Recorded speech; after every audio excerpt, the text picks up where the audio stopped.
아버지의 나라를 세우고 형제의 피로 왕좌를 지킨 남자 태종 이방원의 결핍. 아버지, 저는 아버지를 따라 조선을 건국했는데 왜 왕이 될 수 없나요? 아버지가 세운 나라에서 아들은 왕이 될 수 없었습니다. 그는 그 나라를 세우는데 누구보다 많은 피를 흘렸습니다. 전장을 누볐고 적을 제거했고 아버지의 야망을 현실로 만들었습니다. 그런데 정작 아버지는 그를 세자로 세우지 않았습니다. 막내 아들을 택했습니다. 이방원이 아닌 이방석을. 이 한 가지 사실이 조선 초기 역사 전체를 뒤흔들었습니다. 그는 결국 칼을 들었습니다. 형제들을 죽였습니다. 아버지를 궁에서 쫓아냈습니다. 그리고 왕이 되었습니다. 그런데 왕이 된 뒤 그가 한 일을 보면 어딘가 이상합니다. 그토록 권력을 원했던 사람이 왕이 되고 나서는 그 권력을 아들에게 넘겨주었습니다. 스스로 상왕이 되었습니다. 그러면서도 실질적인 권력은 끝까지 놓지 않았습니다. 사랑하는 사람들을 죽이면서까지 지키려 했던 것은 무엇이었을까요? 그에게 부족했던 것은 정말 권력이었을까요? 이방원은 1367년 고려 말의 혼란 속에서 태어났습니다. 그의 아버지 이성계는 그 시대의 최고의 무장이었습니다. 홍건적과 왜구를 물리치며 이름을 떨쳤고 민심을 얻어가고 있었습니다. 이방원은 그런 아버지의 다섯째 아들이었습니다. 무인 집안의 아들이었지만 그는 문과를 택했습니다. 1382년 16살에 과거에 급제했습니다. 무력이 아닌 학문으로 자신을 증명하려 했습니다. 하지만 그가 과거에 급제하던 바로 그 무렵 고려는 이미 썩어가고 있었습니다. 권문세족은 땅을 독점했고 백성은 굶주렸으며 왕실은 무력했습니다. 개혁의 목소리가 높아졌고 그 중심에 정도전이 있었습니다. 정도전은 이성계와 손을 잡았습니다. 이방원도 이 흐름을 읽었습니다. 그는 아버지의 곁에서 혁명을 준비하는 사람들을 보았고 그 혁명이 새 나라를 만들 것이라는 것을 직감했습니다. 1392년 이성계는 마침내 조선을 건국했습니다. 그 과정에서 이방원은 결정적인 역할을 했습니다. 고려의 마지막 충신 정몽주를 제거한 것이 바로 이방원이었습니다. 선주교에서 이방원의 수하들이 정몽주를 죽였습니다. 아버지의 최대 위기를 아들이 직접 해결한 것입니다. 그 공이 없었다면 조선은 없었을지도 모릅니다.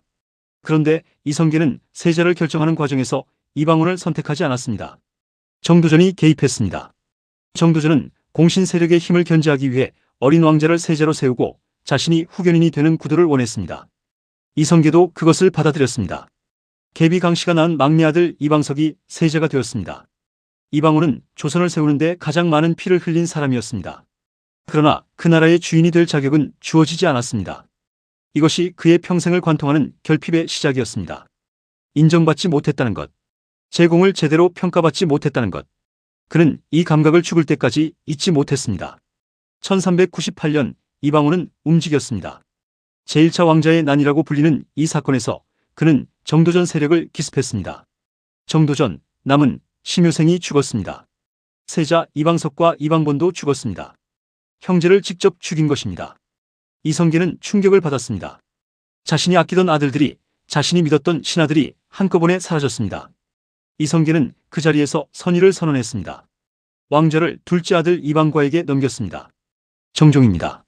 그러나 이방원은 기다렸습니다. 정종은 실권 없는 왕이었고 모두가 그것을 알았습니다. 1400년 형 이방간과의 충돌인 제2차 왕자의 난을 진압한 뒤 이방원은 세자가 되었습니다. 그의 말 정종이 선의를 했습니다. 이방원이 마침내 왕이 되었습니다. 태종이었습니다. 태종의 재위 기간은 1400년부터 1418년까지 18년입니다. 이 18년 동안 그가 한 일들을 보면 그가 단순히 권력욕만을 가진 사람이 아니었다는 것을 알 수 있습니다.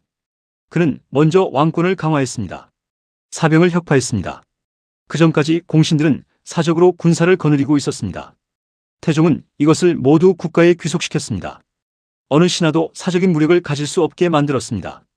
육조직계제를 실시했습니다. 의정부를 통하지 않고 왕이 육조를 직접 지휘하는 체계를 만들었습니다. 행정권이 왕에게 집중되었습니다. 호패법을 실시했습니다. 모든 백성에게 신분증을 발급해 인구를 파악하고 세금 기반을 넓혔습니다. 신문고를 설치해 억울한 백성이 직접 왕에게 호소할 수 있는 통로를 만들었습니다.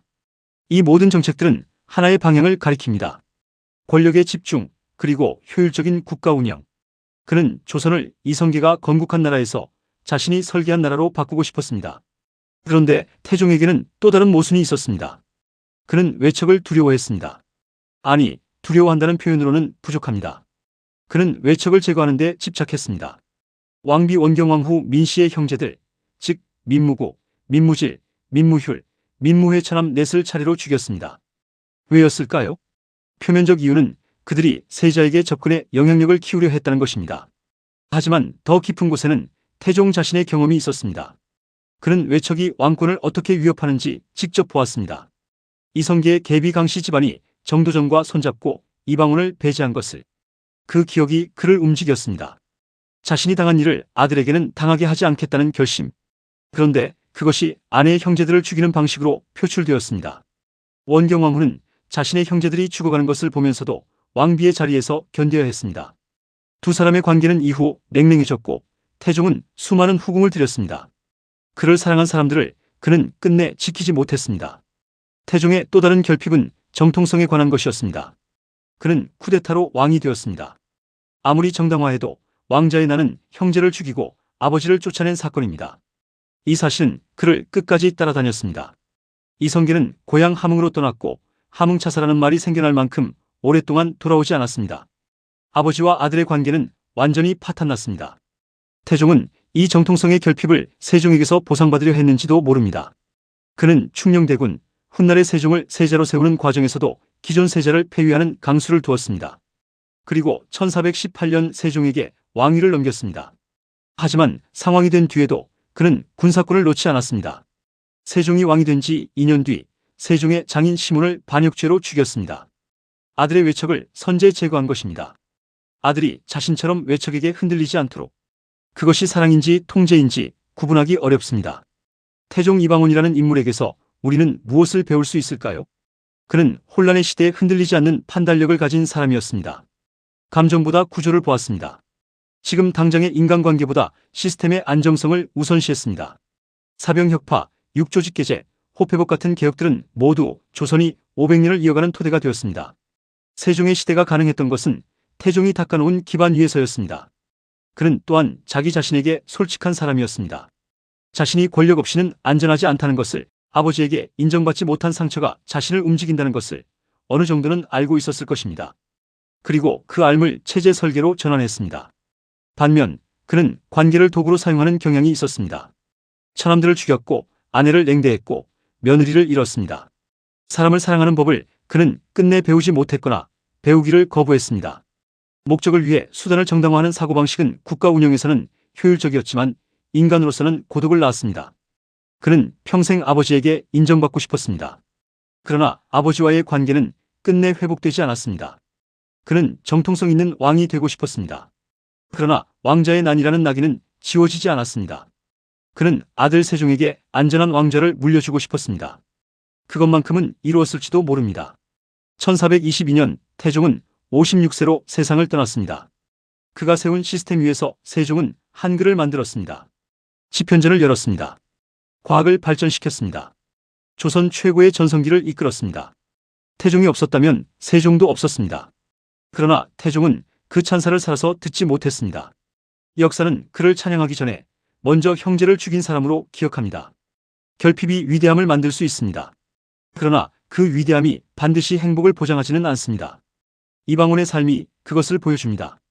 영상이 도움되셨다면 구독과 좋아요 부탁드립니다. 다음 시간에는 세종대왕의 더 위대한 콤플렉스로 돌아오겠습니다. 시청해주셔서 감사합니다.